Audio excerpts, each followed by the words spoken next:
Social welfare यांच्या जर्सीचं अनावरण माझ्या हस्ते करण्यात आलं. त्याबद्दल मी अंबिल लोक सरांचं मी मनापासून धन्यवाद व्यक्त करतो. त्यांची संस्था आपल्या पुणे शहरामध्ये विविध शाळांमध्ये, कमर्शियल सोसायट्यांमध्ये काम करत असते. काम हे की मुलांना मुलींना गुड टच बॅड टच त्याबरोबर मुलांचा महिलांकडे बघण्याचा दृष्टिकोन कसा असावा या पद्धतीचं प्रशिक्षण ते देतात. ही खूप चांगली गोष्ट आहे सर.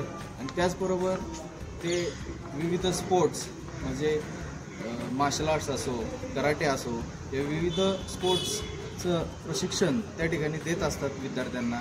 त्याचे बरेचसे म्हणजे शाळांपासून ते कॉलेजपर्यंत सर्वच विद्यार्थ्यांना ते एक चांगल्या पद्धतीचं प्रशिक्षण देतात. त्यामुळे आपल्या देशातील स्पोर्ट्सला एक चांगल्या पद्धतीचं मार्गदर्शन म्हणजे मुलांना भेटत आहे जाण्याकरता. आणि मुलांचं जे मोबाईलमध्ये आजकालच्या मुलांचं जे मोबाईलमध्ये वारंवार बघण्याचं जे काय ट्रेंड चालू आहे, तो ट्रेंड बंद झाला पाहिजे आणि त्यांचं जास्तीत जास्त वेळ हा स्पोर्ट्सच्या माध्यमाकडे गेला पाहिजे. अशा पद्धतीचा प्रयत्न त्यांचा खूप चांगला आहे. सर, मी तुम्हाला पुढील वाटचालीस खूप शुभेच्छा देतो. तुम्हाला काय आमचं सहकार्य हवं असलं तरी आम्ही ते देऊ. तुमचंही मार्गदर्शन आम्हाला असू द्या. Thank you sir.